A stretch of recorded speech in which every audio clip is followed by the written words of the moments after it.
todas las enfermedades mentales se clasificaron en psicosis o en neurosis. Sin embargo, con el ir avanzando en la psiquiatría e ir describiendo nuevas enfermedades, se fueron creando nuevos síndromes, ¿no? De modo que vamos a ver ahora los síndromes, los demás síndromes, ¿no?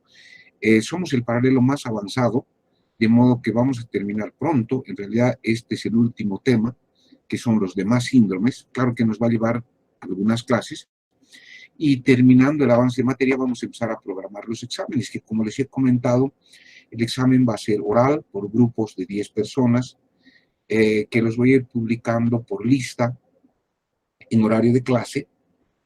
Sin embargo, vamos a tener la posibilidad de crear grupos para dar en otros horarios, ¿no? Vamos a suponer, por ejemplo, que yo les diga, pueden formar un grupo de 10 personas, voluntarios, y podemos dar, por decirles, 8 de la noche, por poner un ejemplo, ¿no? El día lunes.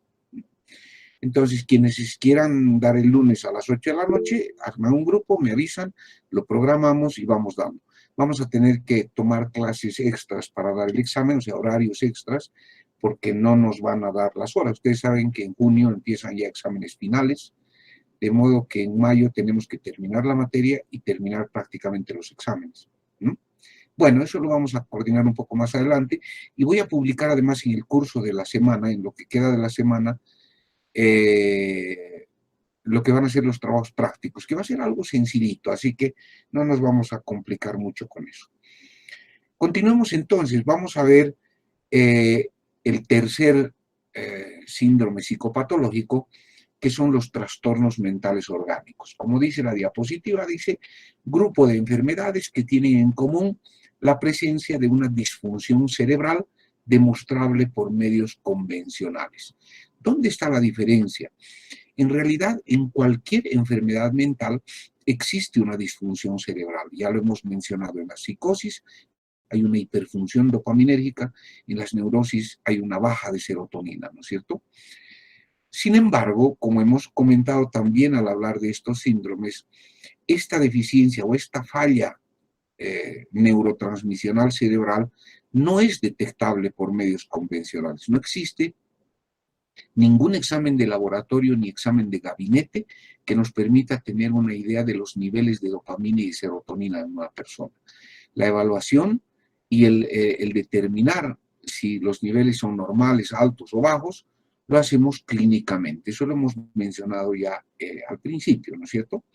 Entonces, a diferencia de la psicosis y las neurosis, donde no se puede determinar por medios convencionales la disfunción cerebral, en los trastornos mentales orgánicos sí se puede, y ahí está la gran diferencia, ¿no?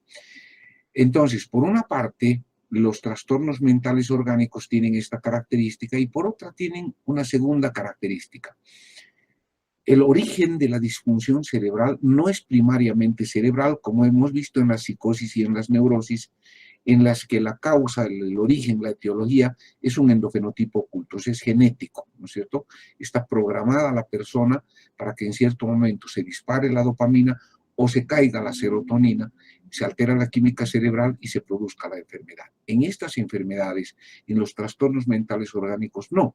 La disfunción, como vamos a ver, es secundaria a algún otro problema que está en el organismo, de ahí también que suelen llamarse en muchos casos enfermedades, o más bien se llaman por eso trastornos mentales orgánicos, y cuando son psicosis, por ejemplo, estas son las que entran en la clasificación de psicosis orgánicas, ya no serían las psicosis endógenas que hemos estudiado, ¿no?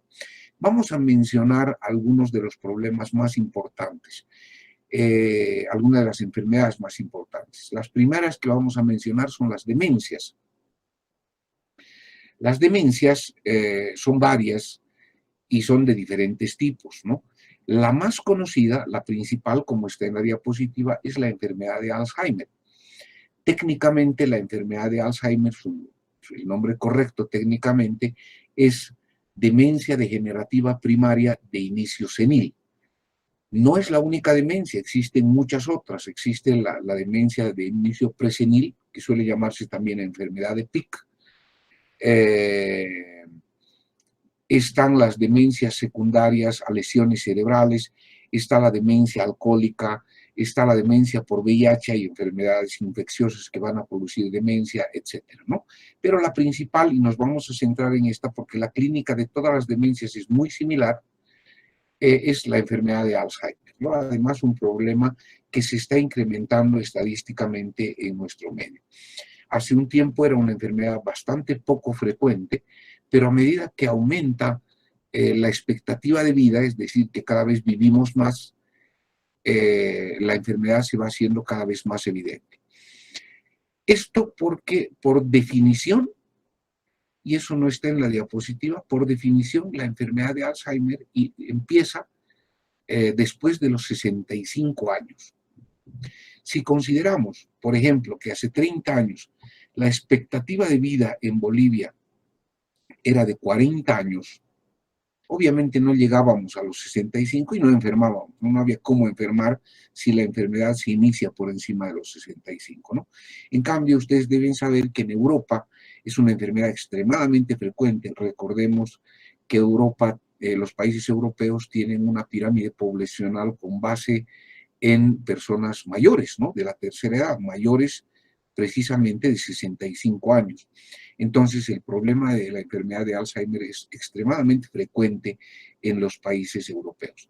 Actualmente, la expectativa de vida en Bolivia está bordeando los 70 años, de modo que la probabilidad de tener enfermedad de Alzheimer ya es mucho más frecuente. ¿Qué sucede en la enfermedad de Alzheimer? Existe una degeneración neuronal crónica, progresiva e irreversible. Esto significa que paulatinamente, a partir de los 65 años, empiezan a morir células cerebrales y son sustituidas por tejido glial.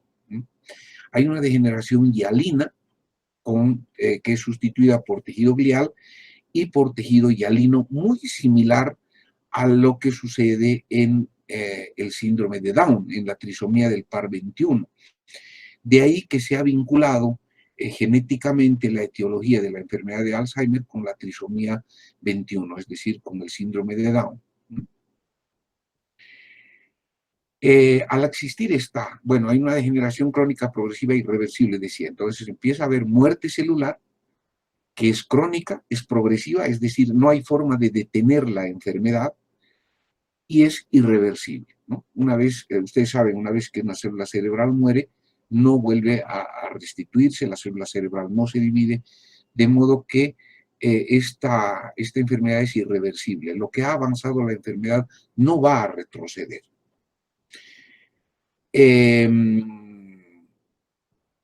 Y entonces, clínicamente se manifiesta, como dice la diapositiva, por un déficit paulatino en las funciones cerebrales superiores. A veces tenemos la idea, por cultura popular, de que en la enfermedad de Alzheimer lo que hay es un problema de memoria, ¿no? Los viejitos que todo se olvidan. Primero hay que distinguir dos cosas. Uno, todos los viejitos se olvidan. Eso es normal, es parte de la senectud. La senectud es el envejecimiento fisiológico, ¿no es cierto? A cierta edad, a partir más o menos de los 50 años, uno empieza a tener olvidos, distracciones que son cada vez más frecuentes. Entonces, es muy normal que el abuelito vaya al mercado y no se acuerde a qué ha ido, ¿no? O que la abuelita suba al segundo piso y no se acuerde a qué ha subido, o que pierdan las llaves o los anteojos. Eso es algo muy normal, es parte de la senectud y no tiene que ver con una enfermedad de Alzheimer. Lo segundo que hay que considerar es que no solo es una cuestión de edad, tiene que existir una predisposición genética, repito, vinculada al cromosoma 21, ¿no es cierto? Y a veces pensamos también que el problema, decía, es de memoria, y no es así. Lo que sucede al ir muriendo células cerebrales es que se van deteriorando todas las funciones psíquicas. ¿Que empieza con la memoria? Sí. Y empieza con la memoria porque la memoria es una de las funciones psíquicas más complejas. Entonces, al ir muriendo células cerebrales, la persona empieza a olvidar cosas, pero empieza a olvidar cosas importantes. no las llaves, los lentes, les decía, ¿no es cierto?, sino cosas muy, muy importantes. Empieza a olvidarse, por ejemplo, de que tenía que recoger a los nietos del colegio, empieza a olvidarse, se olvida dónde ha dejado parqueado el auto, por ejemplo, el abuelo, ¿no es cierto? Entonces ya son cosas significativas. O se olvida el camino de retorno a casa, ¿no? A eso se suma el déficit de otras funciones. A eso se suma, por ejemplo, la desorientación. Es característico que la persona con Alzheimer salga de su casa y no pueda retornar. Se desorienta, se pierde, no ubica las calles, ¿no es cierto?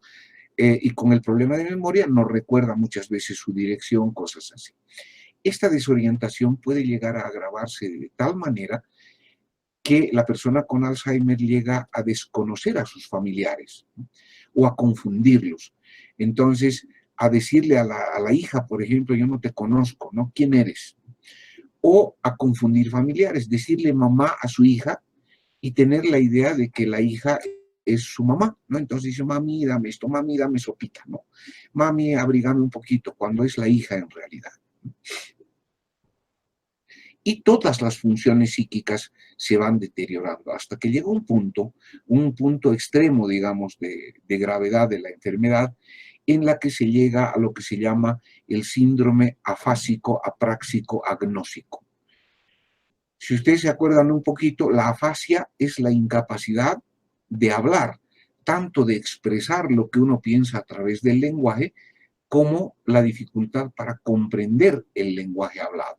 Es decir, uno le puede hablar y la persona no va a entender porque no entiende el significado de las palabras, ¿no? Es la afasia. La apraxia es la incapacidad de realizar movimientos complejos aprendidos, ¿no? ¿Qué es un movimiento complejo aprendido? Vestirse, por ejemplo, un movimiento complejo aprendido, ¿no? Conducir un vehículo es un movimiento complejo aprendido. Entonces, con la apraxia la persona ya no puede conducir, llega a un punto en el que no puede ni vestirse sola, ¿no? Hay que vestirla justamente porque se ha perdido esta función psíquica. Y la agnosia es la incapacidad de reconocer el significado de las cosas, de los objetos. Es decir, en la enfermedad de Alzheimer grave llega a un punto en que la persona no puede reconocer que esto es una botella y no sabe para qué sirve tampoco, ¿no? Desconoce totalmente el significado de los objetos. Imagínense ese estado del síndrome afásico, apráxico, agnósico. Es un estado realmente grave de daño cerebral, ¿no?, donde la persona, vulgarmente decimos, es literalmente un vegetal, ¿no?, porque si bien está consciente, está despierta, tiene la incapacidad de hablar, tampoco entiende lo que se le dice, ¿no es cierto? No puede hacer los movimientos más simples, no puede comer tampoco, comer es un movimiento propio de la apraxia, ¿no? Cortar la carne, agarrar el tenedor, cuchillo, tomar la sopa con una cuchara, son movimientos prácticos, son movimientos aprendidos y son complejos, tampoco lo puede hacer y llega el punto, decía, en que no puede comprender el significado de las cosas. No sabe qué es una cama, un catre, no sabe para qué sirve, no sabe para qué sirve una frazada, no entiende para qué sirve una almohada. Entonces, imagínense el cuidado extremo que deben tener y se convierten en personas totalmente dependientes. Otras características importantes son, como está en la diapositiva, por ejemplo, estados de confusión, estados de desorientación, que ya lo he mencionado. Delirios paranoides son muy, muy frecuentes en la enfermedad de Alzheimer. De ahí que la enfermedad de Alzheimer y las demencias en general son psicosis orgánicas. Son psicosis porque la persona sale de la realidad, ¿no? Tengo una paciente que la está cuidando su hijo ahora temporalmente, una señora ya muy, muy mayor, está cerca a los 90 años, de modo que el hijo también es bastante mayor, está cerca a los 60, el hijo, ¿no? Entonces, la señora con enfermedad de Alzheimer lo ha acusado a su hijo de que la ha abusado sexualmente. Ese tipo de delirios, en este caso es un delirio erotómano, pero no deja de ser paranoide porque la persona tiene la idea de que le está dañando su propio hijo, ¿no? Ha generado un conflicto que no tienen idea con la familia, ¿no?, con toda la familia, con el hijo que se siente horrible. Imagínense que la mamá le acuse al hijo de abuso sexual, ¿no es cierto? He tenido que atenderlo al hijo más, porque el hijo entra en una crisis horrible, entra en una depresión, etc. Es muy común que las personas con Alzheimer digan que le están robando su dinero, que le quitan su platita, ¿no? Que no le dejan comprarse lo que quiere, que le quitan la comida, incluso esconden la comida. No sé si ustedes conocen algún caso, ojalá que no, pero pues hay, a veces sucede en la propia familia, esconden la comida, ¿no? Y a veces sucede que la esconden y obviamente después se olvidan dónde la han escondido, entonces la comida empieza a podrirse. Tengo un amigo que me decía que sus papás, los dos, tienen enfermedad de Alzheimer, papá y mamá, y me decía eso, ¿no? Un día llego a la casa y siento un olor horrible, sé qué ha pasado, empiezo a buscar y detrás de la cama, detrás del cabezal de la cama, habían escondido pollo a la broster que él se los había llevado pues, semanas antes, ¿no? O no sé, una semana antes, 10 días, no sé, mucho tiempo antes, pero y uno se pregunta, pues, ¿por qué no han comido? Es muy característico de la enfermedad también que uno les regale ropa, por ejemplo, en Navidad, en su cumpleaños, y no la usen, ¿no? Y siguen usando su ropa viejita, la de toda la vida, ¿no? Entonces, su ropero está lleno de cosas nuevas y da la impresión de, uno tiene la impresión de que no le ha gustado el regalo, y no es eso, ¿no? Es esta idea de guardar, de esconder, y como les decía, está siempre la idea de que me están robando. Hay muchos problemas familiares a consecuencia de esto, porque la mayor parte de la gente no entiende que este tipo de signos son muy propios de la enfermedad, ¿no? Conozco familias que se han peleado dentro de la familia porque la abuela ha acusado a la nieta de que le ha robado dinero, cuando no era cierto. Pero claro, los tíos, los hermanos, todos han creído, ya la han empezado a ralear a la niña, ¿no es cierto? Se han peleado con los padres de la niña, entonces se producen unos problemas, ya les digo, muy fregados a nivel familiar. Existe la inversión del ciclo sueño-vigilia. Es característico también que durante la noche no duerman, más bien se ponen muy activos en la enfermedad de Alzheimer, ¿no? Y como hay delirios, es muy común que el viejito, por ejemplo, se levante y diga, tengo que ir a trabajar, ¿no? Tengo que ir a abrir la tienda, cuando la tienda la cerró hace 20 años, ¿no? O hace 30 años, ¿no? Pero él se levanta y dice, tengo que ir a atender la tienda, ya debe haber clientes, y son las 4 de la mañana, digamos, ¿no? Se quiere duchar, se quiere vestir, se quiere afeitar, y es complicado tratar de convencerlo de que eso no es cierto, porque suelen ponerse agresivos, es decir, es lo mismo que te contradigan con algo que sabes que es cierto, ¿no? Es decir, que tú digas, tengo clases a las 12 de psiquiatría y te digan, no, no tienes. Sí, sí tengo. No, no tienes, ¿no? No te vistes. ¿Para qué te vas a vestir si no tienes clases? Y ustedes dirán, pero sí tengo. Están convencidos de que sí tienen y obviamente llega un momento en que ya te molesta que te contradiga, ¿no es cierto? Y lo mismo sucede con el enfermo con Alzheimer. Llega un momento en que se molesta, se enoja, obviamente, y como es una psicosis, puede llegar el punto en el que se torne incluso agresivo. Entonces, en la noche no duermen característicamente y todo el día dormitan. Esa es la inversión del ciclo sueño-vigilia, ¿no? O se duermen en el día. Entonces, obviamente, tampoco van a poder dormir de noche porque ya durmieron en el día. Y otra característica es la conducta bizarra. La conducta bizarra es conducta extraña, ¿no? Conducta llamativa, muy fuera de lo común. Por ejemplo, echarse con la comida en la cabeza, ¿qué les digo? Esto de querer salir de madrugada, ¿no es cierto? El bañarse, meterse a la ducha con la ropa puesta, por ejemplo, son conductas extrañas muy llamativas que genéricamente le llamamos conducta bizarra. Esta es entonces la enfermedad de Alzheimer. El tratamiento de la enfermedad de Alzheimer consiste en evitar que el problema siga aumentando, básicamente. O sea, hay dos objetivos en el tratamiento. El primero es tratar de evitar que sigan muriendo a ese ritmo las células cerebrales. Esa parte del tratamiento es neurológica, ¿no es cierto? Es el neurólogo el que va a utilizar vasodilatadores cerebrales, va a utilizar medicamentos que mejoren el metabolismo cerebral, como la memantina, por ejemplo. Sin embargo, hay otra área del tratamiento que tiene que ver con la conducta, y eso es área de la psiquiatría.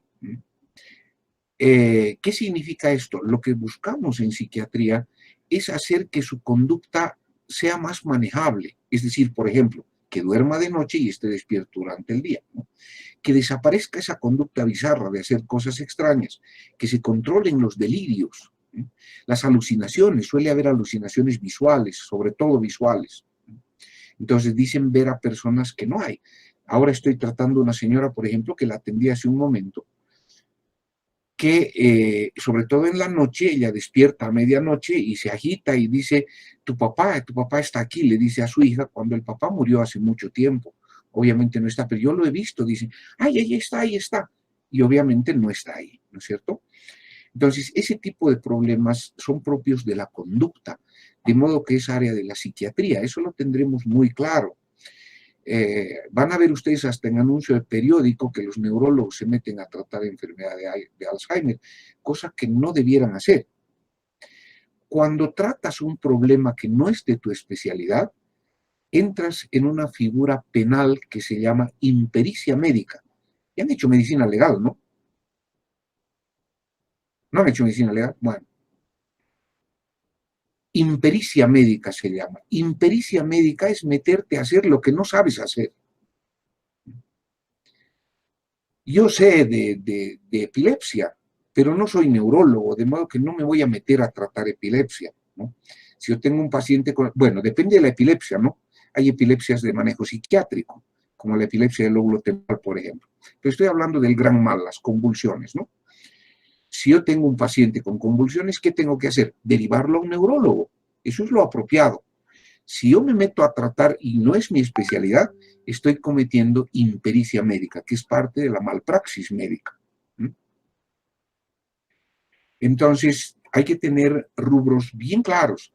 Otro ejemplo que creo que lo puse en algún momento y del que vamos a hablar un poquito más adelante es la anorexia nerviosa, ¿no? La anorexia nerviosa la tratan los gastroenterólogos, cuando el problema no es gastroenterológico. Todo el tubo digestivo está perfecto. El problema es que la anoréxica se ve y se siente gorda. Y eso es mental. Tengámoslo claro, eso está en su cabeza, no está en sus intestinos, ni en su estómago, ni en su esófago, ¿no es cierto? De modo que el tratamiento de la anorexia nerviosa tiene que ser psiquiátrico, no gastroenterológico. Lo malo es que el común de la gente dice, no come. ¿Quién se ocupa de la comida? El gastroenterólogo. Y se van. Y como el cementerio no rechaza muertos, el gastroenterólogo se mete a tratar lo que no sabe tratar. Lamentablemente funcionamos así. Espero ustedes nunca cometan ese tipo de errores, ¿no es cierto? Bueno, entonces, lo que hacemos en psiquiatría, les decía, es tratar de controlar la conducta. Y para eso utilizamos habitualmente tranquilizantes mayores, los que hemos mencionado cuando hemos hablado del tratamiento de la psicosis, sobre todo la risperidona.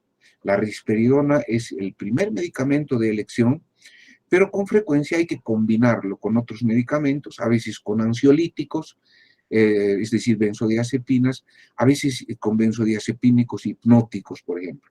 Hace un ratito les decía, he atendido a una señora que estoy atendiendo con enfermedad de Alzheimer y no está pudiendo dormir, ni siquiera con los tranquilizantes mayores.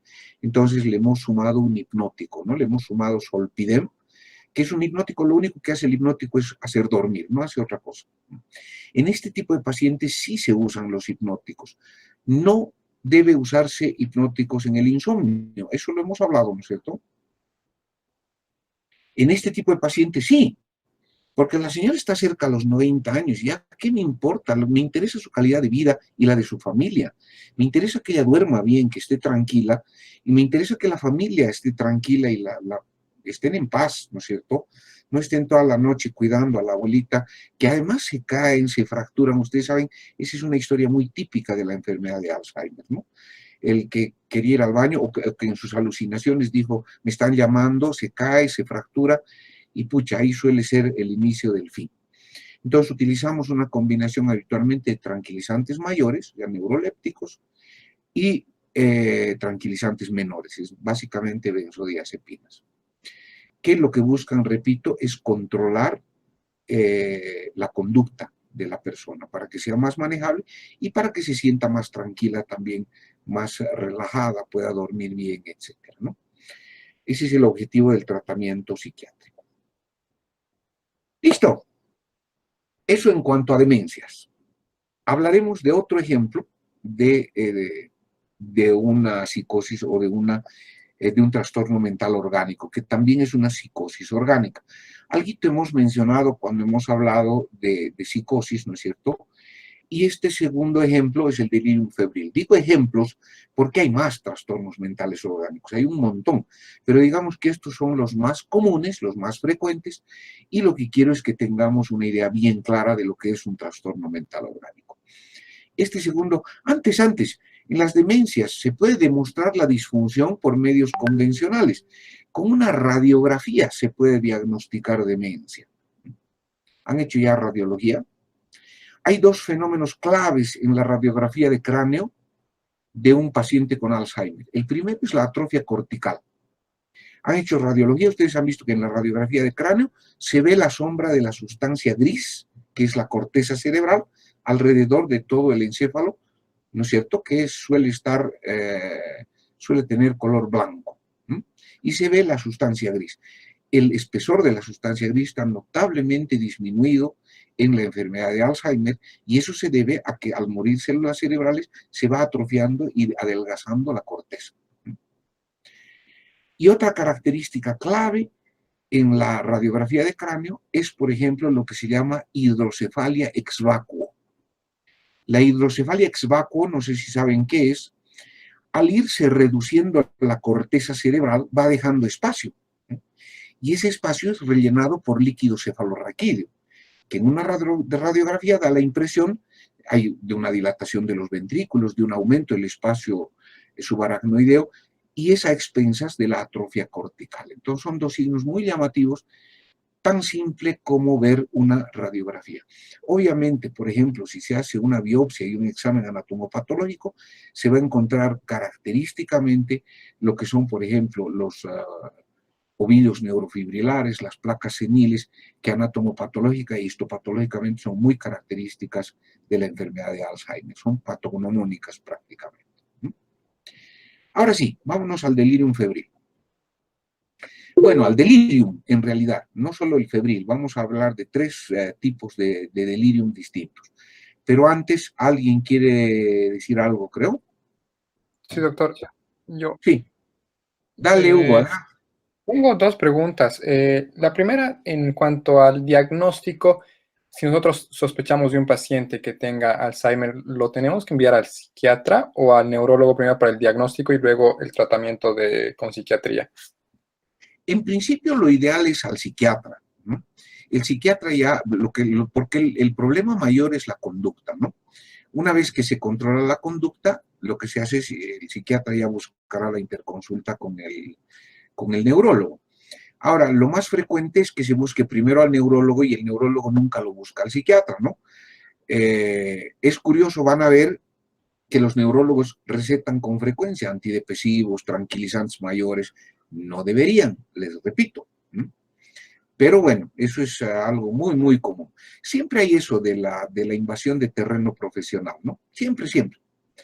Han visto que los mecánicos dentales dicen que son dentistas y se meten a hacer cosas de odontología, ¿no?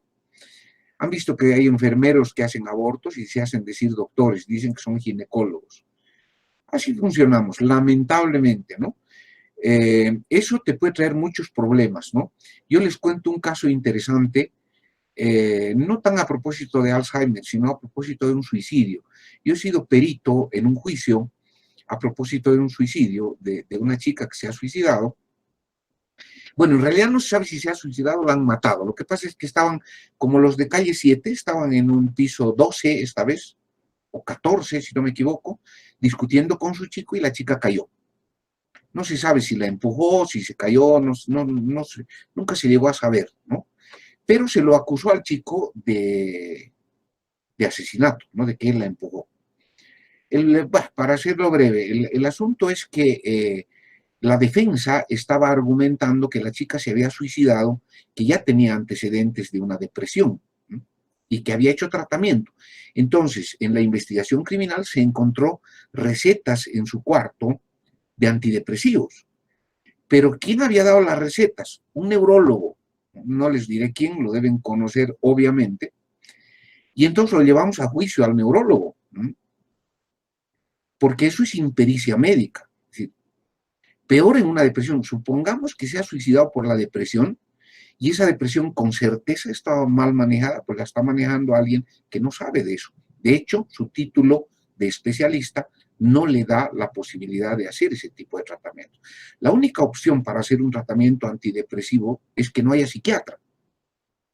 Imagínense en provincia, ¿no? O imagínense que vivan ustedes en Cobija no hay psiquiatras, ni en Trinidad. Bueno, en Trinidad ya hay uno, en Cobija no hay. Entonces, si tú eres el médico que está haciendo provincia en Cobija, ni modo, consigues antidepresivos, le das antidepresivos, buscas tus apuntes, buscas si tienes todavía tu PowerPoint de psiquiatría y le empiezas a dar antidepresivos, ni vuelta. No hay otra. O sea, ¿quién sabe más que el médico de esto? Pero es la única excepción, por lo demás no debería. Gracias, doctor. Y la siguiente pregunta, en cuanto al delirium que estaba hablando de la enfermedad de Alzheimer, y en ese caso que comentaba que la señora decía que su hijo la había violado, en esos casos, ¿cómo manejamos ese tipo de situación? Porque a la par tal vez es verdad, o realmente si está diagnosticada con Alzheimer, borramos esa opción de que sea verdad lo que dice la señora. Antes, no es delirium, Hugo, es delirio. El delirium es un trastorno mental orgánico. Lo que tiene la persona con Alzheimer es un delirio. Bueno, en principio, lógicamente, lo primero que tenemos que hacer es tratar de saber si es cierto o no es cierto. Es decir, no porque tenga Alzheimer vamos a decir, ah, no, tiene Alzheimer, no es cierto, ¿no? La violación es muy poco creíble, ¿no? Pero en caso de pérdida de dinero, por ejemplo, que les he dicho antes, ¿no es cierto?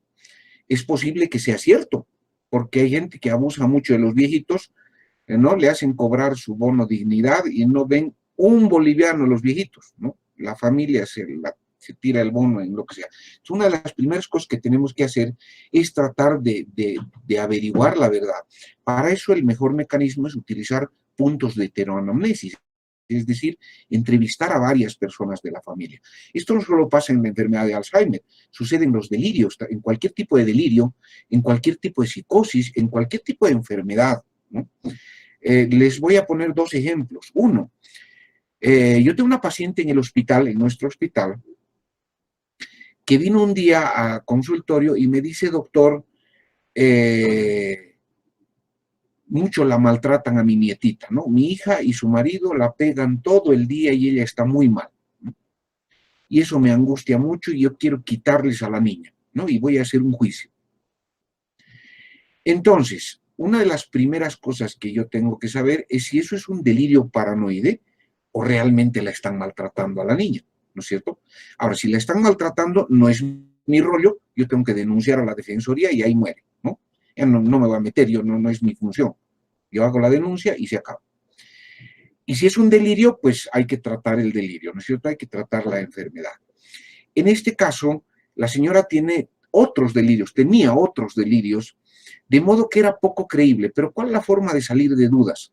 Yo tengo que entrevistar a su hija, al padre, a la niña, que bueno, no es tan niña, tiene 12 años, y de ser posible, incluso a terceras personas, es decir, a alguien que los conozca, ¿no? Para tener una idea de si esto realmente es cierto o no. Ahora, si todo el mundo dice, sí, evidentemente, es que se nos ha ido la mano, es que entonces la señora tiene razón, ¿no? No hay nada que tratar ahí. Ya les digo, es problema de la defensoría, no sé. Otro ejemplo que les pongo. Un día viene a mi consultorio una señora y me dice, doctor, estoy muy deprimida porque mi marido se ha ido con otra y se ha llevado a mi hijo. Y ahora me he quedado sola, no tengo recursos, mi marido me mantenía, etc. Entonces yo quiero hablar con su marido. Viene su marido al consultorio y me dice, doctor, nada de eso es cierto. Yo he llegado un día a mi casa y la he encontrado a mi mujer con otro. Así, en plena acción, ¿no? Ni siquiera charlando. En plena acción, ¿no? Entonces, obviamente me he ido. Me quería llevar a mi hijo y no me ha dejado. Y está en la casa y lo maltrata además a mi hijo.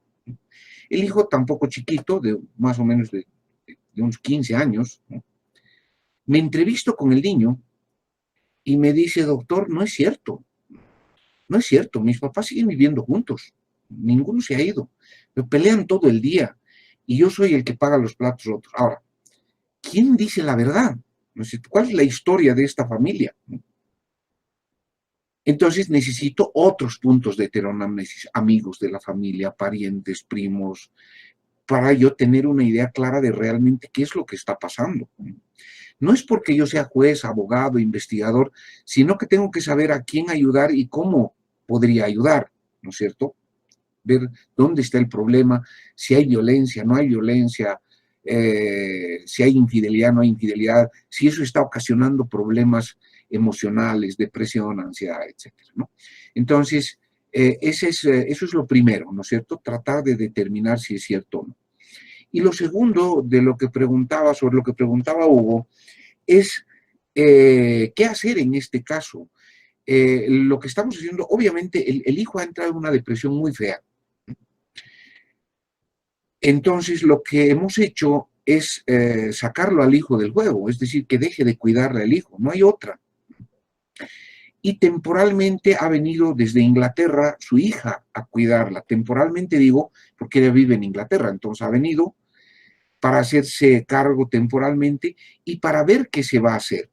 Lo que han determinado y se ha hecho es llevarla a un asilo, ¿no? A un hogar de reposo, donde se han asegurado de que tenga atención psiquiátrica, y el hijo pues se lo ha liberado de eso. El hijo normalmente vive en Santa Cruz, vino a cuidar a su mamá solamente, el hijo se ha vuelto a ir a Santa Cruz, ¿no?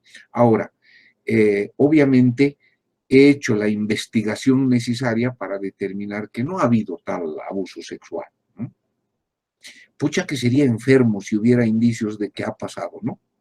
No solo por el incesto, sino por una señora de cerca de 90 años, ¿no? Bueno, hay la necrofilia, con todo se puede entretener uno sexualmente, ¿no?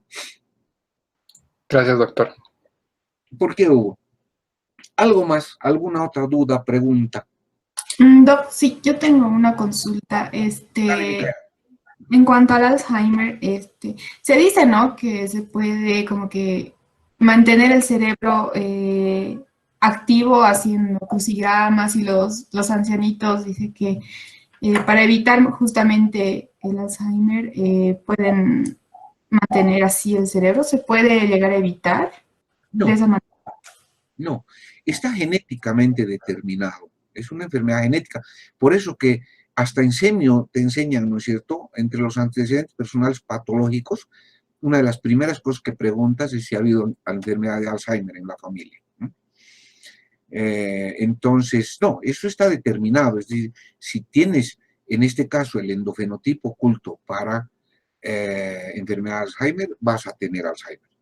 No hay vuelta que darle. Hagas lo que hagas. Así te hagas todos los crucigramas del mundo y todos los jueguitos de encuentre las diferencias y todo.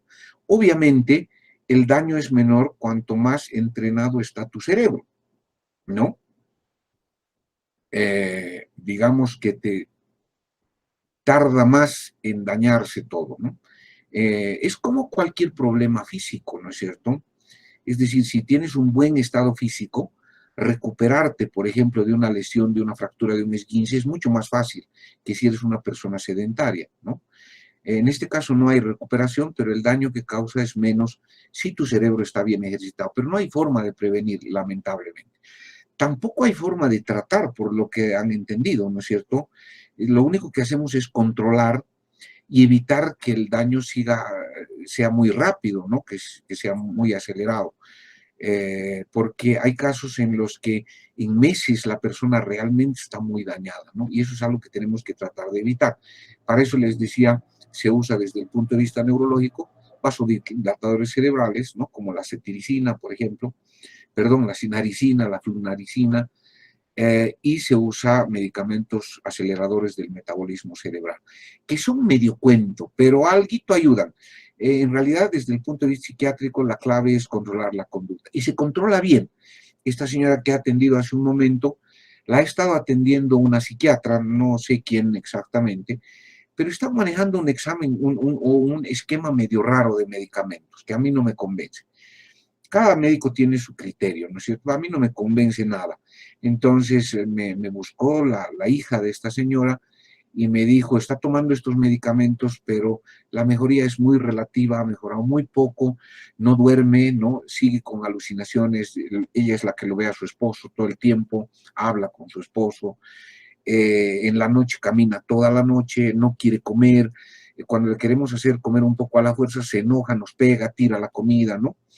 Entonces yo le he cambiado el esquema, todavía estamos en proceso de terminar el cambio, pero por ejemplo ya está durmiendo bien, nunca más tiró la comida, las alucinaciones siguen, menos frecuentes, pero todavía lo ve al esposo, ¿no?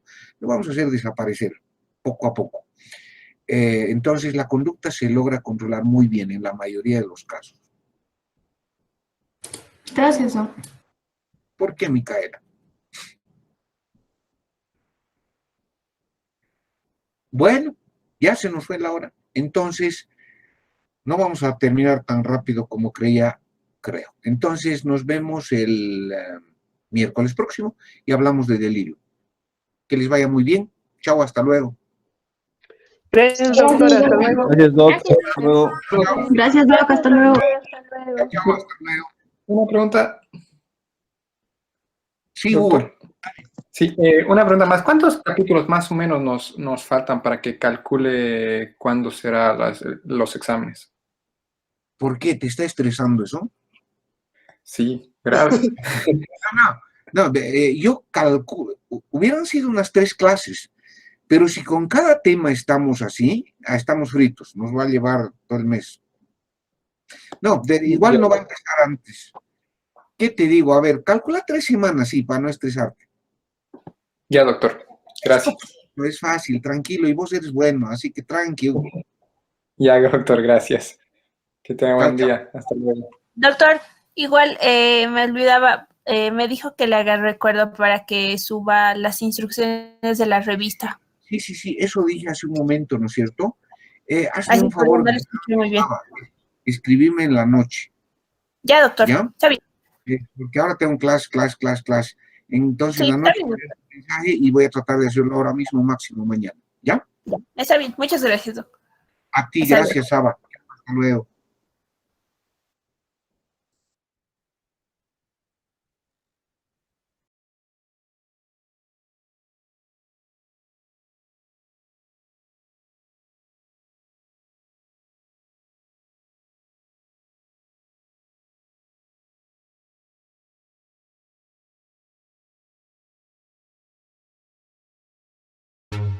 Nuestro consumo de alimentos hace que ingiramos muchos oxidantes y que sobrepasan nuestra capacidad antioxidante como organismo. Una característica muy frecuente es que hay un deterioro neurológico y que es de inicio súbito. Realmente uno no se da a veces cuenta o no le da la importancia a un olvido o a otro, hasta cuando ya empieza a ver la gravedad, que ya son constantes y más graves. El alcoholismo es una enfermedad de la negación porque lo niega el paciente. Entonces dice que siempre lo puede controlar, forma parte de esa convicción. No hay bebedor social, no hay bebedor nada, o sea, los que de alguna forma hemos bebido o los que beben, al final de cuentas son alcohólicos. El gobierno de Estados Unidos, el gobierno mexicano, la Comunidad Económica Europea también están invirtiendo muchos recursos en el mejor entendimiento de enfermedades. Tenemos un banco de cerebros que es nacional, que tiene colaboraciones con otros países y esto nos va a permitir avanzar grandemente en estos temas.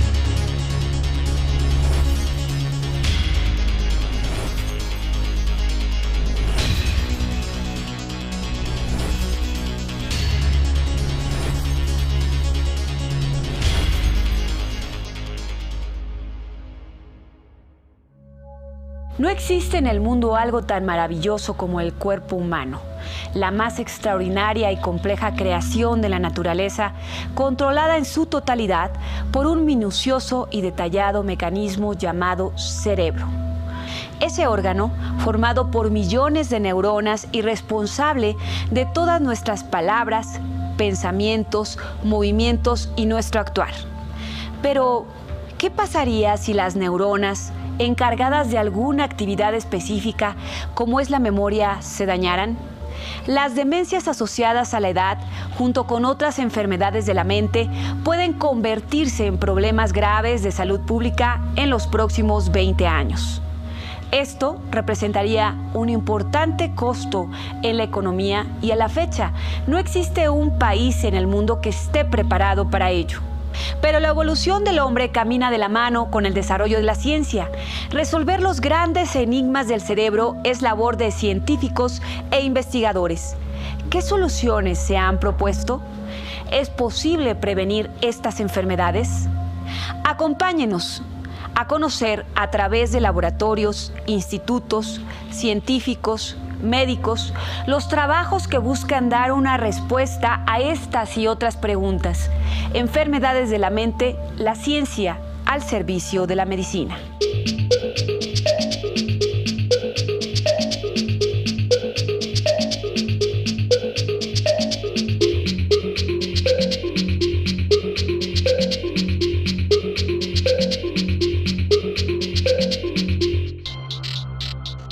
La ejecución de los movimientos, la magia de los sueños, la interpretación de lo que nos rodea, el poder de las palabras, así como los estímulos externos, el tacto, los sonidos y las imágenes son transformados por nuestros sentidos en señales eléctricas que viajan por todo el sistema nervioso de nuestro cuerpo y llegan a zonas específicas del cerebro. Todo esto nos ha posicionado como la especie animal más poderosa de la Tierra. ¿Y cómo se procesan las señales eléctricas en nuestro cerebro? Para eso se requiere una comunicación eficiente entre las neuronas. Aquí intervienen algunos procesos químicos para que sea posible la creación de impulsos eléctricos que contienen la información. Esta se transmitirá de las dendritas de una neurona a los axones de otra, y así sucesivamente como una hilera de fichas de dominó, en donde la caída de la primera produce la caída de las demás. El cuerpo humano no es un recurso eterno que la naturaleza nos haya dado. Si la mente falla, el cuerpo también. ¿Y qué enferma al cerebro? Son enfermedades que deben de reunir varias características. Primero, afectar al sistema nervioso central, ser crónicas y ser progresivas. De estas tenemos varias, las tres más importantes por el número de gente que afecta son la enfermedad de Alzheimer, la enfermedad de Parkinson y la esclerosis múltiple principalmente.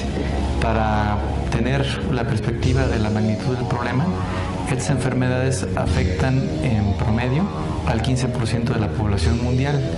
Según el último censo de 2010, el 15% sería 1.050 millones de personas que en este momento tienen una de estas tres enfermedades. El consumo de alimentos procesados y ricos en grasas monosaturadas genera oxidantes en el organismo, los principales aliados del envejecimiento, aun cuando el cuerpo tiene la capacidad de producir mecanismos de defensa contra las sustancias dañinas. Pero si el balance entre los oxidantes y los antioxidantes se pierde, las células alteran las funciones de los órganos. Un ejemplo claro de esto es la modificación de la función de las mitocondrias. Estas son organismos celulares que se encargan de producir energía. Cuando hay un exceso de oxidantes, las enzimas que tienen las mitocondrias que producen la energía se ven afectadas y pueden provocar una crisis energética en la célula, desencadenando así la muerte celular y el inicio de algún deterioro neurodegenerativo. Nosotros consideramos que un estilo de vida propio de nuestra época, donde por ejemplo nuestro consumo de alimentos hace que ingiramos muchos oxidantes y que sobrepasan nuestra capacidad antioxidante como organismo y como respuesta. Este estilo de vida estresado, agitado, por supuesto que es un factor predisponente para el desarrollo de muchas enfermedades, no nada más de las que se conocen actualmente como diabetes, hipertensión, sino también las enfermedades neurodegenerativas, porque someten al cerebro a un funcionamiento bajo condiciones de estrés y esto puede ser propiciante del desarrollo de algunas enfermedades. Naturalmente que esta no es el único factor ambiental que influye, ¿sí? Por ejemplo, en la enfermedad de Parkinson además se conoce de factores ambientales como son pesticidas, por ejemplo, algunos químicos que pueden influir en que una persona que está expuesta a este tipo de compuestos desarrolle problemas como la enfermedad de Parkinson. Entonces, los factores ambientales sí determinan de alguna manera que estas enfermedades también se presenten. Al pasar de los años, la cantidad de casos de enfermedades como Parkinson y Alzheimer en México comenzará a incrementarse desmedidamente. En cerca de 20 años, estos padecimientos se convertirán en un problema mayúsculo y las repercusiones sociales serán irreversibles. Una de estas será que los pacientes desarrollen una completa dependencia para realizar actividades de su vida cotidiana. ¿Cómo estamos en este sentido en cuanto a las enfermedades neurodegenerativas en México y en el mundo? ¿Estamos ante una posibilidad de una epidemia en los próximos años, en un problema de salud pública? Ahorita todavía tenemos una densidad de población joven muy grande, pero en unos 20 o 30 años nuestra población se va haciendo vieja, se va a acercar a estas edades porque la tasa de sobrevida va incrementando y entonces nosotros esperamos que en ese momento vaya a ocurrir más incidencia de este tipo de enfermedades porque tenemos más pacientes seniles. Según el censo del año 2010, 15% de la población mundial, esto es cerca de 1.050 millones de personas aproximadamente, tiene uno de estos tres padecimientos, Alzheimer, Parkinson o esclerosis múltiple. Sin embargo, detectarlos a partir de los síntomas y a tiempo no es un trabajo fácil. Pues es un tema muy difícil de definir con una sola respuesta por la diversidad de síntomas que puede causar. Hay personas que lo manifiestan de una forma y otras de otra. Una característica muy frecuente es que hay un deterioro neurológico y que es de inicio súbito. Por ejemplo, estamos hablando y de repente ya no puedo hablar. Las palabras no salen, eso puede ser un brote de esclerosis múltiple. O de repente alguien que no ve con un ojo o no escucha, el equilibrio se afecta, no puede mover una mano, una pierna. O sea, es muy variable los síntomas que puede causar, pero la característica es que es de inicio súbito y tarda más de 24 horas en mejorar. La confusión, problemas de la memoria a corto plazo, disminución de la atención y la orientación espacial, cambios de personalidad y dificultades del lenguaje son los principales síntomas del Alzheimer. Esta enfermedad afecta con mayor frecuencia al grupo de la tercera edad. Las personas de la tercera edad que pues van a afectar de una forma muy contundente la economía en las siguientes décadas por este fenómeno de la prevalencia de las enfermedades degenerativas. El problema muy importante de todo esto también es que estas enfermedades no tienen cura y no hay sobrevivientes de estas enfermedades. O sea, una vez que alguien tiene Alzheimer o que alguien tiene Parkinson, va a morir como consecuencia de estas enfermedades o va a morir con estas enfermedades, pero no hay sobrevivientes. Y otro problema muy importante es que mientras en otras enfermedades la mortalidad está bajando, por ejemplo en Alzheimer en los últimos 10 años la mortalidad subió 68%, mientras que la mortalidad por SIDA bajó 43% en los últimos años. Lo que detonó fue la vez que abrió la puerta de la casa a las 3 de la mañana y que la encontré en las escaleras del edificio sin ropa. Pues eso ya me motivó a hablar con mis hermanos, tomar otra decisión, decirles esto está mal, algo está pasando, ya fuerte, entonces ya mi mamá necesita más atención. Ya había pasado tiempo, realmente uno no se da a veces cuenta o no le da la importancia a un olvido o a otro, hasta cuando ya empieza a ver la gravedad que ya son constantes y más graves, es cuando ya pone uno atención. Bueno, el comportamiento de mi madre empezó con olvidos de dejar prendida la estufa. Dejaba el gas prendido muy seguido y nos impulsó a poner una llave de paso, porque siempre constantemente dejaba abierta la llave de gas, dejaba abierta la puerta de la casa, o la abría en la mañana y no sabía el por qué, no sabía el por qué la dejaba abierta. Y bueno, decidimos, porque hablé con mis hermanos, decidimos llevarla al hospital, nos mandaron con un geriatra, y el geriatra nos explicó que ya tenía Alzheimer, y pues teníamos que empezar con un tratamiento de medicamentos y ser tolerantes.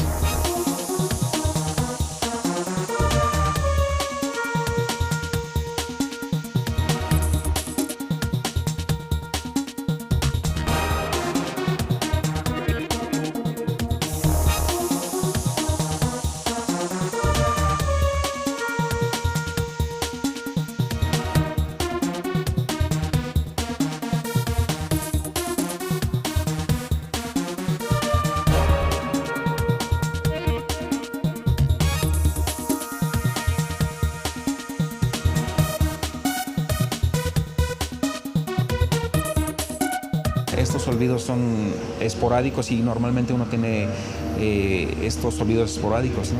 Pero hay que diferenciarlo de uno a otro. Por ejemplo, uno trata de hacer un recorrido de lo que hiciste para ver dónde olvidaste, por ejemplo, las llaves del carro, ¿no? Y empiezas a caminar por donde más o menos tratas de reconstruir lo que hiciste en ese momento, ¿no? Y al momento ya te acuerdas, las dejé en este lado, ¿no? Pero una persona de Alzheimer se le olvidó que olvidó las llaves, no sabe dónde las dejó. Sí, inclusive esos recuerdos no los vuelve a retraer. Entonces esto paulatinamente se va incrementando, se van agregando estos olvidos más intensos y posteriormente la persona con estos olvidos empieza a tener también problemas de lenguaje. Esto es, ya le es difícil determinar los conceptos. Esto es, por ejemplo, para ellos una taza puede ser una cuchara, ¿sí? Entonces no tienen realmente los conceptos, el para qué es y para qué sirve. ¿Sí? Entonces esos son realmente los problemas que tienen las personas de Alzheimer, ¿no? Y que es cuando ya es el momento más drástico. Las demencias asociadas a la edad forman ya hoy parte de los problemas irreparables de salud pública y lo serán para las próximas 2 décadas. En el caso del Alzheimer, los científicos de todo el mundo, incluido México, han desarrollado investigaciones para entender mejor este tipo de enfermedades y encontrar las soluciones más acercadas a la prevención y el tratamiento. Y el problema de estas enfermedades también es que entre más aumente la expectativa de vida, es más probable que la desarrollemos. O sea, estas enfermedades afectan más al grupo de edad, de la tercera edad, que a agentes jóvenes. Se está calculando, según las estadísticas de nuestro vecino del norte de Estados Unidos, que para 2050 ellos tendrán una carga económica de 1.3 trillones de dólares para atender solamente a las personas con enfermedad de Alzheimer. Así, el Alzheimer es la enfermedad neurodegenerativa que provoca la muerte de determinadas neuronas de la corteza cerebral de manera gradual y progresiva a lo largo de 10 años. Es el tiempo aproximado de este padecimiento que abarca todas las capacidades cognitivas, conductuales y psicológicas de una persona y repercuten en las habilidades y actividades rutinarias como la percepción, desorientación del tiempo y el espacio, el uso de las palabras, el reconocimiento de objetos, el estado de ánimo y la propia personalidad. Los datos del Instituto Nacional de Neurología y Neurocirugía indican que en México hay más de 350,000 personas que padecen Alzheimer y la mortalidad es de un promedio de 2.030 de estos pacientes por año. Esta se presenta con frecuencia en las mujeres, en una proporción de 2.3% comparada con la de los hombres, que es de 1.2%. Existen otros factores de riesgo modificables que favorecen el desarrollo de esta enfermedad. Son las enfermedades cerebrovasculares, hipertensión arterial, diabetes, obesidad, dislipidemias, traumatismos craneoencefálicos, abuso de sustancias como el alcohol, el tabaco, la depresión y el estrés.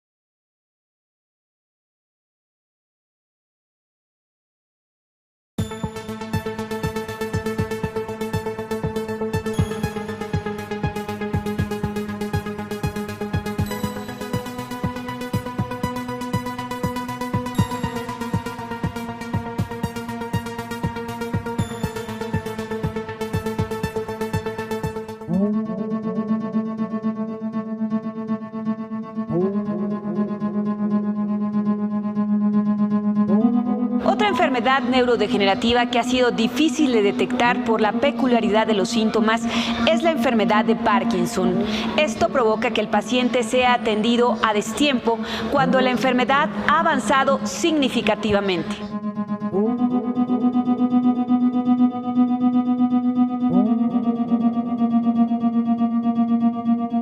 ¿Cuáles son los síntomas de un paciente de Parkinson? Los síntomas del paciente con enfermedad de Parkinson son insidiosos. En realidad es difícil el diagnóstico al principio. ¿Por qué? Porque los síntomas, como por ejemplo, ellos refieren cierto grado de fatiga, cierta lentitud de movimientos, cierta apatía, un ligero temblor de las extremidades.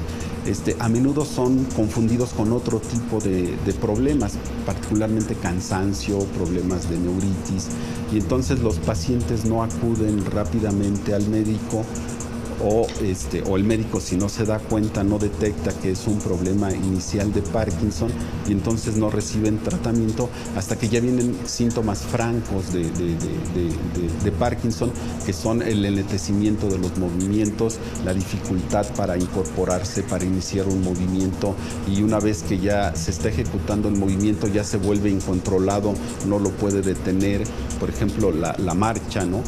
Se levanta, le cuesta trabajo iniciar la deambulación, y una vez que empieza a caminar ya no puede detenerse y eventualmente se puede caer, ¿sí? O el temblor de la mano es franco, ¿sí? Las dificultades para hacer movimientos finos, por ejemplo, escribir, hacen que escriban con la letra muy chiquita y muy lento para tratar de obtener una letra entendible. Entonces, ya cuando ocurren estos síntomas, entonces el paciente ya se le murieron el 80% de las neuronas y se declara la enfermedad. La atención médica fue gracias, la verdad, al empleo que tenía mi papá. Y como era particular, entonces empezó a tener muy buena atención médica. El tiempo que transcurrió más o menos fue como medio año, porque él empezó a recibir medicamento, y como era él muy metódico, su medicamento no se le olvidaba para nada. Y precisamente por eso ya después se le hicieron estudios, el neurólogo, y fue cuando se dio cuenta que tenía principios del Parkinson. El problema por donde le empezó fue por el corazón. Entonces de ahí empezó toda la situación, pero ya los doctores empezaron a hacer estudios y llegaron a la conclusión de que lo que él tenía era el problema del mal de Parkinson. Los primeros síntomas que presentó mi papá, porque nos dimos cuenta de la enfermedad, es el movimiento del brazo derecho y de la pierna derecha también.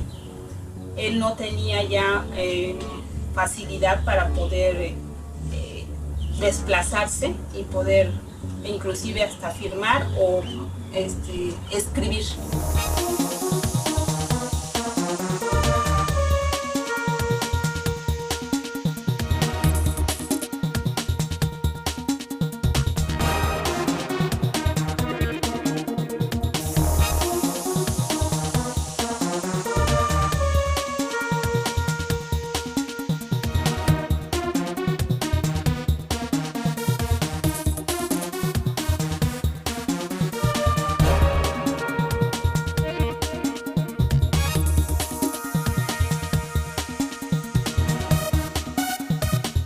Ahora, para que un enfermo de Parkinson llegue a esa situación donde ya no puede ni siquiera comer, ya no puede ser independiente, ya no puede ni siquiera manejar, comer, caminar por sí mismo, ¿qué tuvo que pasar en su cerebro? Para que él empiece a presentar síntomas de la enfermedad, debieron haber muerto aproximadamente el 80% de unas neuronas que se encuentran en un área del cerebro que se conoce como substancia nigra compacta. Esas neuronas, que son las que mueren en la enfermedad de Parkinson, debieron haber muerto aproximadamente el 80% de estas células.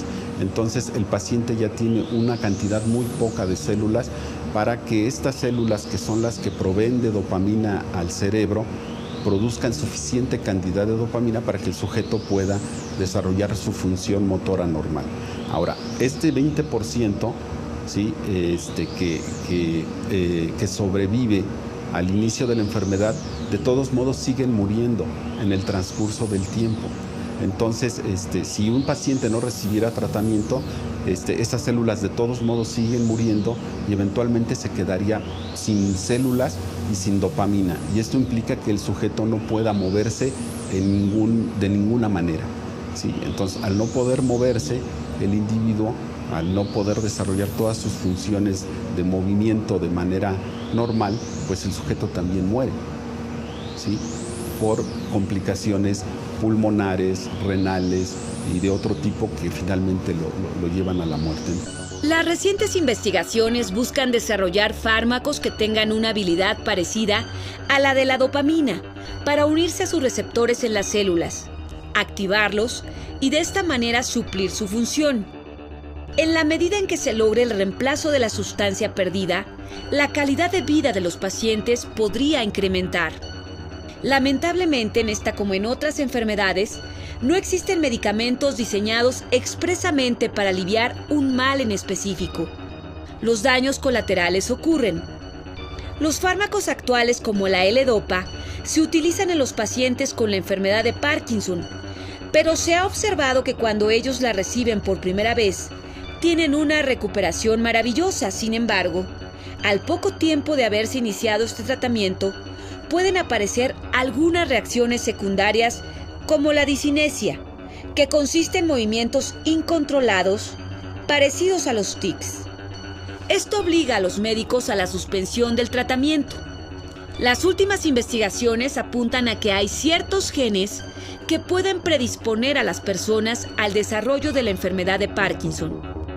Existen aproximadamente 10 genes que se asocian con la predisposición al desarrollo de la enfermedad de Parkinson. El gen de la parquina es uno de ellos y tiene que ver particularmente con la capacidad que tienen las células para defenderse de situaciones ambientales adversas, por lo que una falla de origen genético de este gen predispone al individuo a la destrucción progresiva de las neuronas. Además del Alzheimer, Parkinson y esclerosis múltiple, existen 2 enfermedades cerebrales con una mayor velocidad de deterioro. Se trata de la enfermedad de Creutzfeldt-Jakob y la demencia lobar frontotemporal. La Creutzfeldt-Jakob es una enfermedad cerebral del grupo de las enfermedades por priones o encefalopatía espongiforme. Es mortal y es ocasionada por un agente proteínico infeccioso y contagioso. Entre los primeros síntomas de la enfermedad se incluyen fallas de la memoria, cambios en la personalidad y pérdida de la coordinación, lo cual la asemeja a los síntomas que presentan los pacientes con Alzheimer. Pero su progreso es muy rápido. La probabilidad de contraer esta enfermedad se incrementa al ingerir carne de vacas enfermas por encefalopatías espongiformes transmisibles, comúnmente conocida como el mal de las vacas locas. Afecta aproximadamente a 1 en 1 millón de personas en todo el mundo. Un 10% de los casos se han diagnosticado en Estados Unidos. En México se conocen pocos pacientes con esta enfermedad. Este tipo de demencia hasta el momento no tiene ningún tratamiento que pueda curarla ni controlarla. Esta demencia que es la de Creutzfeldt-Jakob es una demencia muy acelerada, ¿sí? En 3-4 meses la persona puede quedar completamente demente, ¿sí? Entonces, esto es lo que nosotros tenemos que entender, por qué un tipo de demencia es muy acelerada y por qué otra es más retardada, por ejemplo, en Alzheimer. En Alzheimer la demencia puede llevar hasta 15-20 años, ¿sí? Pero en uno de priones se va a 3-4 meses, una demencia muy acelerada. La otra demencia, la lobar frontotemporal, consiste en un cambio progresivo de conducta, cambios de personalidad, déficit de atención, alteraciones del lenguaje, entre otros síntomas, que al igual que el Alzheimer, están asociados con alteraciones de la proteína tau que afectan directamente a la interconexión neuronal, alterándose el flujo de la información. Como en el Alzheimer, en la demencia frontotemporal se presenta una agregación de proteína tau fosforilada. La fosforilación es un mecanismo que tiene la neurona para prolongar su vida. Sin embargo, en el Alzheimer, el deterioro de la persona es más lento que en la demencia frontotemporal. Esta enfermedad constituye la tercera causa de demencia neurodegenerativa después del Alzheimer y la demencia con cuerpos de Lewy.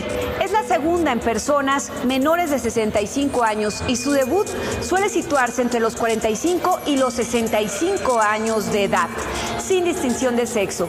Los tres rasgos clínicos que la caracterizan son la alteración del comportamiento con cambios en la personalidad, también alteración en la conducta social y en el lenguaje, aunque su principal rasgo es que el paciente adopta un comportamiento inusual, como si fuera otra persona.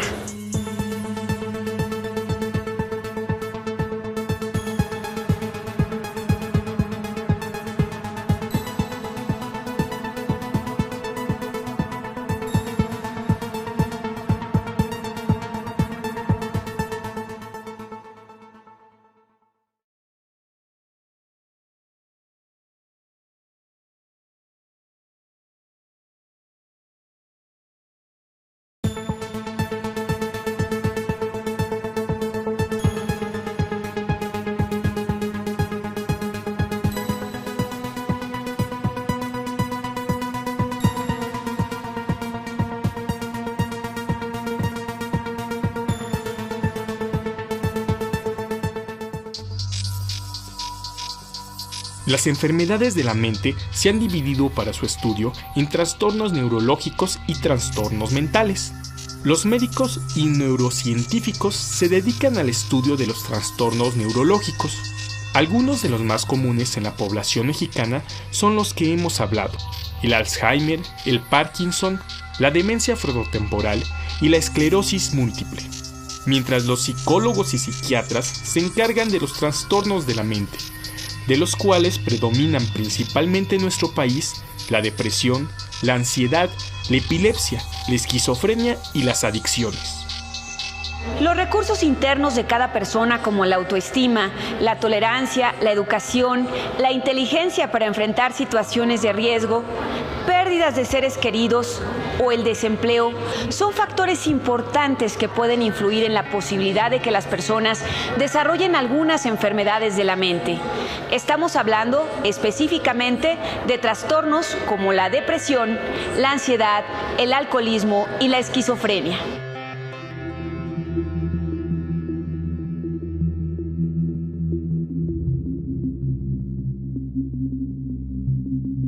La depresión es la enfermedad número 1 de discapacidad en América Latina y el Caribe. En este trastorno se produce mayor discapacidad que en las enfermedades crónicas como la diabetes, los trastornos respiratorios y las enfermedades cardíacas. La depresión es la primera causa de discapacidad de las mujeres y la 9ª causa en los hombres. En el sentido de género tenemos algo muy interesante. Por ejemplo, hablando de los intentos de suicidio, vamos a decir que las mujeres intentan más el suicidio, pero los hombres son más efectivos en lograrlo. En el caso de la depresión, que les llamamos distimia, la morbilidad está muy clara y la prevalencia de la enfermedad en las mujeres es de 2 a 1, es decir, por cada 30 personas con depresión, 20 son mujeres y 10 son hombres. Hay quien dice que incluso más, entonces predominantemente en mujeres. La edad de inicio normalmente es en la adolescencia, aunque sospechamos que muchas veces ya hay niños depresivos. Lo que pasa es que son muy vitales y no nos damos cuenta de ello. Pero el diagnóstico de las depresiones generalmente es en mujeres jóvenes y va a fluctuar a lo largo de la vida por etapas, nosotros le llamamos de exacerbación o de remisión, épocas en que la persona está libre de síntomas y épocas en las que tiene mucha de la sintomatología. Esta enfermedad representa el 12% de la carga global de salud. Sin embargo, se le asigna muy poco presupuesto, solo el 2% del presupuesto nacional para su atención, y en promedio existen únicamente 2 camas en hospitales generales para pacientes con este padecimiento. La depresión puede afectar en el tratamiento de otras enfermedades, como en el caso de la diabetes. Si una persona con diabetes no recibe atención para la depresión de manera simultánea, esta va a provocar que la persona no siga al pie de la letra el tratamiento para controlar la diabetes. Como una bola de nieve, el problema de las enfermedades mentales va creciendo cada vez más.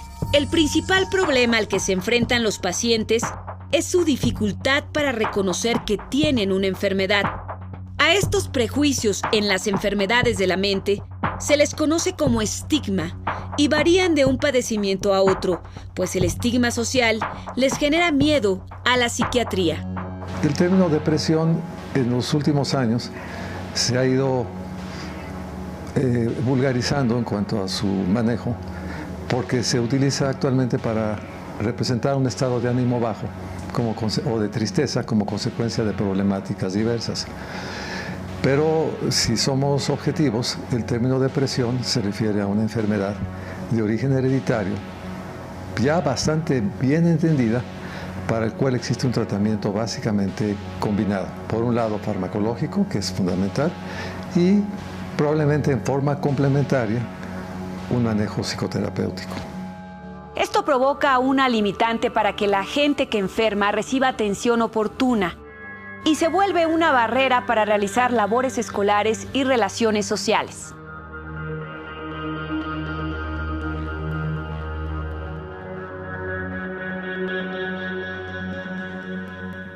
Dentro de la encuesta mundial de salud mental de 26 países, México se ubica en el segundo lugar de estigma sobre este tipo de enfermedades.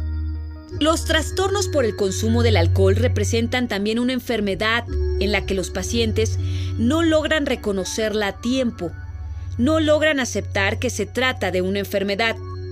Una proporción importante de las personas que desarrollan problemas con el alcohol también tienen otros problemas mentales.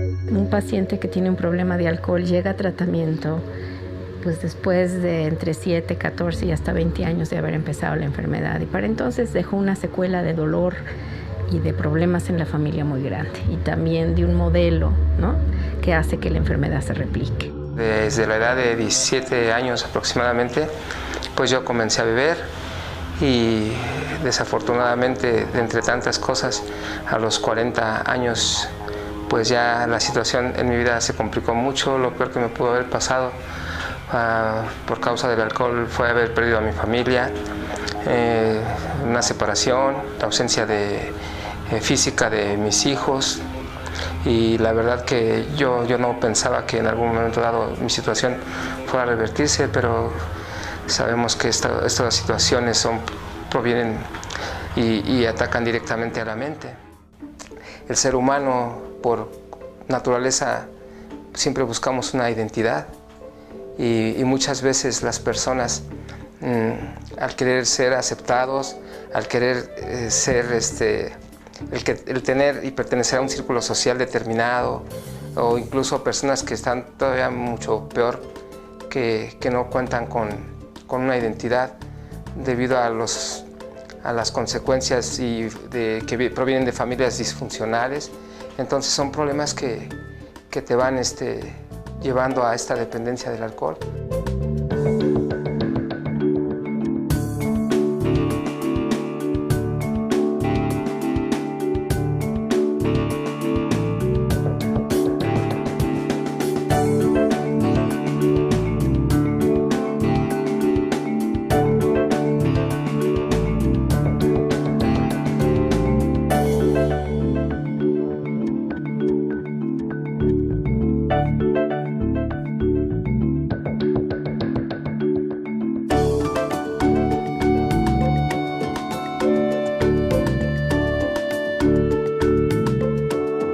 Entre el 75 y 80% de personas con problemas de alcoholismo nunca llegan al tratamiento.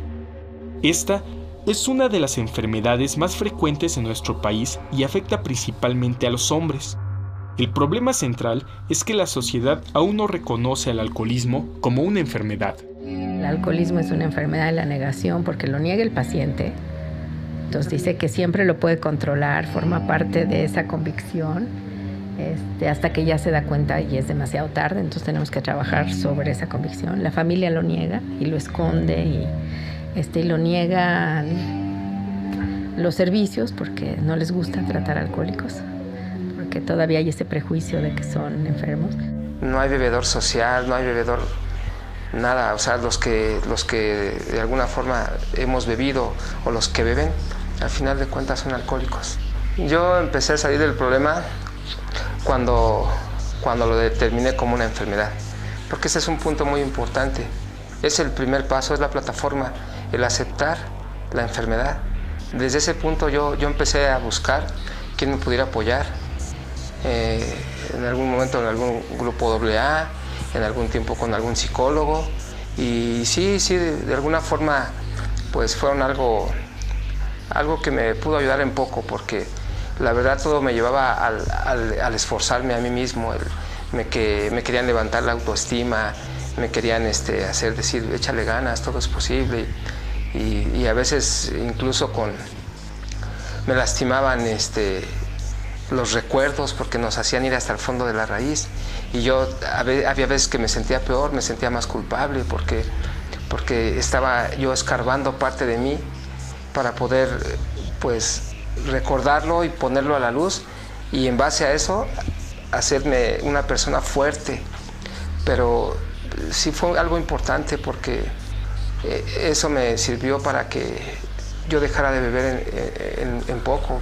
¿Cómo afectan otros factores como la pobreza, la inequidad, la globalización, las crisis económicas recurrentes, que a veces también significan pérdidas, ¿no? Porque son pérdidas de empleo recurrentes, pérdidas de oportunidades, pérdidas de crecimiento para las enfermedades mentales? Pues sí, digamos que hoy por hoy sí tienen cara de pobreza, ¿no?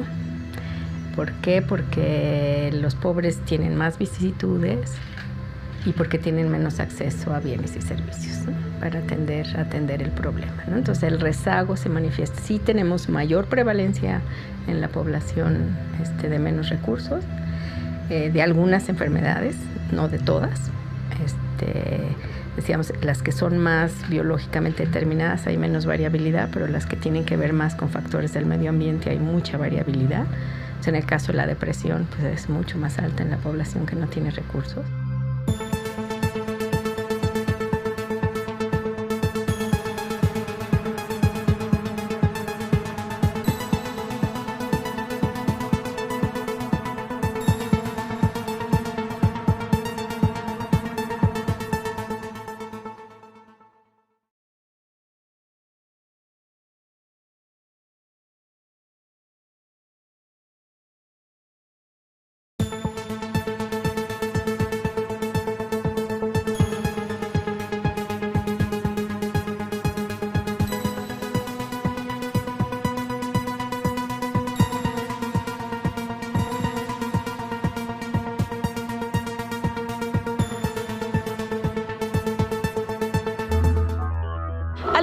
Programa hemos tratado el amplio tema de las enfermedades de la mente, las causas de estas y la importancia de detectarlas a tiempo a partir de los síntomas para una atención oportuna.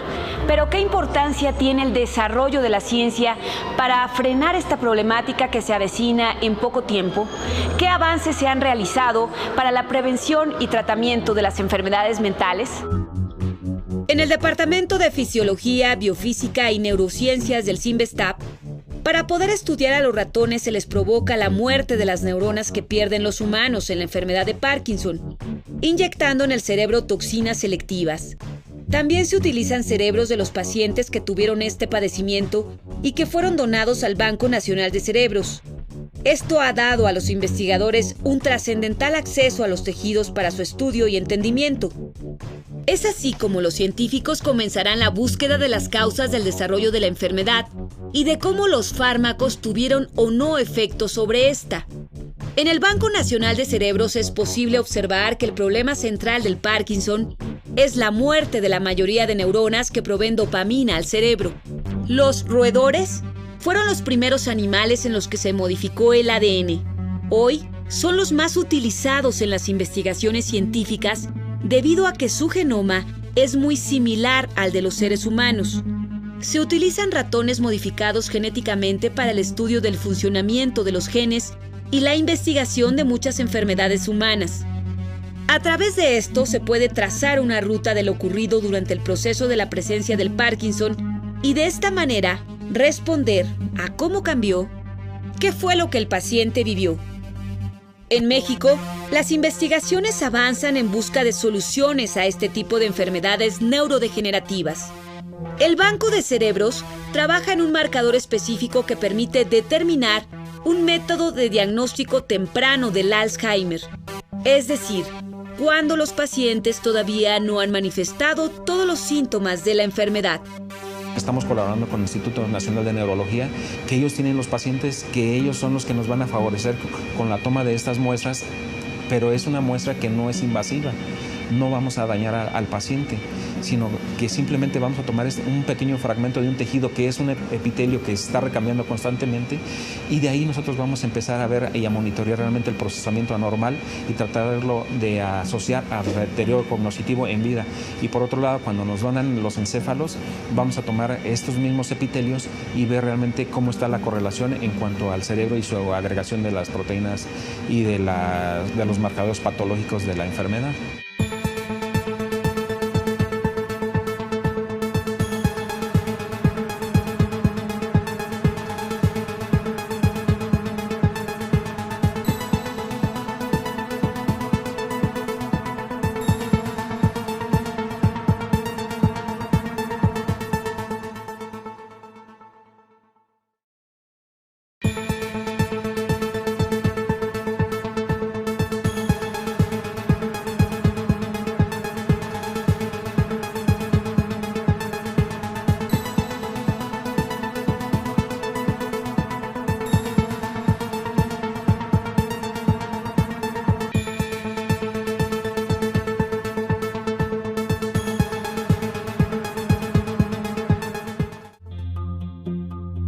Las enfermedades de la mente como el Alzheimer, el Parkinson, la demencia frontotemporal, la depresión, la ansiedad, las adicciones o la esquizofrenia pueden azotar con fuerza a la sociedad en un futuro no lejano.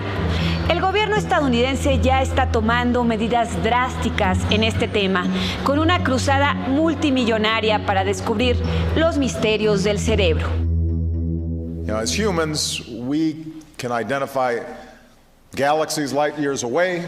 We can study particles smaller than an atom, but we still haven't unlocked the mystery of the 3 pounds of matter that sits between our ears. Today, scientists possess the capability to study individual neurons and figure out the main functions of certain areas of the brain, but a human brain contains almost 100 billion neurons, making trillions of connections.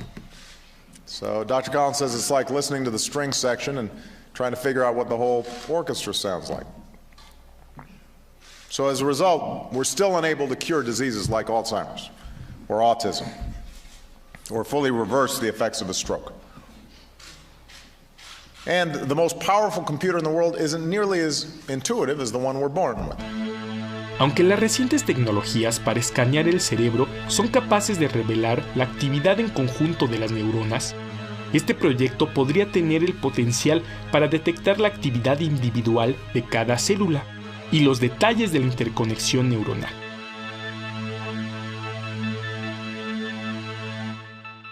So there's this enormous mystery waiting to be unlocked.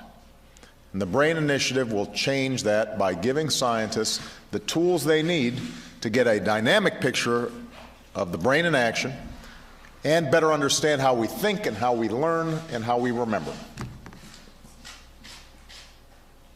And that knowledge will be transformative. In the budget I will send to Congress next week, I will propose a significant investment by the National Institutes of Health, DARPA, and the National Science Foundation to help get this project off the ground.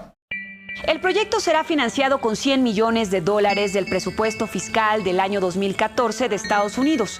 Los científicos, apoyados por filántropos, empresas privadas y universidades, podrán obtener un mapa exacto y detallado de la actividad cerebral en tiempo real. Esto podría traer importantes avances en los métodos de terapia y prevención de enfermedades mentales, como los que hemos tratado en este programa. Hay iniciativas internacionales muy fuertes. El gobierno de Estados Unidos, el gobierno mexicano, la Comunidad Económica Europea también están invirtiendo muchos recursos en el mejor entendimiento de enfermedades. Y si no hacemos nada, el panorama es desastroso desde el punto de vista de salud y económico, pero parece que pronto tendremos muy probablemente opciones terapéuticas muy concretas en un plazo muy corto. Y en México, ¿cuáles son las acciones que se están llevando a cabo? Yo creo que aquí en el Cinvestav tenemos un grupo de trabajo de varios investigadores que están muy interesados en contribuir al entender estas enfermedades neurodegenerativas, que tenemos un banco de cerebros que es nacional, que tiene colaboraciones con otros países y esto nos va a permitir avanzar grandemente en estos temas de investigación. Cuando tú has hablado de nuevas estrategias, ¿cuáles serían? Hoy por hoy no ha funcionado ni en México ni en otros lugares del mundo capacitar a los médicos generales. En sí mismo eso no nos funciona. Tampoco tener nada más instrumentos de detección. Tenemos que trabajar modelos de intervención. Y hay muchos modelos que han resultado ser más benéficos, como formar al equipo de salud en la identificación y en el manejo de los casos leves, y en la canalización a tratamiento a los casos más graves, pero después de haber pasado por una sensibilización que les quite el miedo de llegar con nosotros. Pero el que el cerebro enferme o no también depende de nosotros. Ejercitarlo es fundamental para mantenerlo en buen estado de salud. Nosotros podemos hacer, como hacemos gimnasia para mantener el cuerpo sano, se puede hacer gimnasia mental, ¿sí? Esta gimnasia mental es todo aquello que sea actividad abstracta que mantenga ocupado el cerebro. Eso es lo que nos va a ayudar para que las neuronas, que cuando pierden una conexión, tengan la capacidad de generar y prolongar otra extensión para que pueda conectar a otra neurona. Esto es lo que le va a dar la plasticidad neuronal. Esto es lo que le va a dar eficiencia a esa comunicación. Yo creo que no es que nos esperemos a que lleguemos a cierta edad para poder nosotros ejercitar la mente, sino desde siempre hay que ejercitarla. Esto es leyendo, teniendo obviamente análisis matemático, tratando de hacer pintura, aprender a tocar un instrumento. Ese tipo de cosas es lo que nos va a ayudar, y sobre todo también haciendo ejercicio, ¿no? Haciendo ejercicio físico, que también esto es para que el cerebro se llegue a tener una buena oxigenación, para que no tenga, por ejemplo, falta de oxígeno y pueda morir por otro tipo de alteraciones, ¿no? Entonces yo creo que ese es uno de los factores que nosotros podemos dar como una medida de prevención para desarrollar esta enfermedad. En América Latina, como en otras partes del mundo, el progreso económico, las transformaciones sociales y el aumento en la esperanza de vida se han acompañado de un aumento en la problemática psicosocial. Y aunque la comunidad científica mexicana juega un papel muy importante y fundamental en el desarrollo de sus investigaciones, la respuesta de los servicios de salud es limitada y tardía. La mayor parte de la población con enfermedades mentales no reciben ayuda, y la alta incidencia de comorbilidad con otras enfermedades crónicas indican la necesidad de integración de servicios. Pero aunque la comunidad científica y el sector salud son los encargados de traernos innovaciones para dar solución a este amplio tema, nosotros también formamos parte muy importante para la prevención a partir de nuestra forma de vida, de nuestra alimentación, así como de buscar ayuda oportuna profesional para la atención de estos males que, si no se frenan, ocuparán la agenda pública y de salud en los próximos años.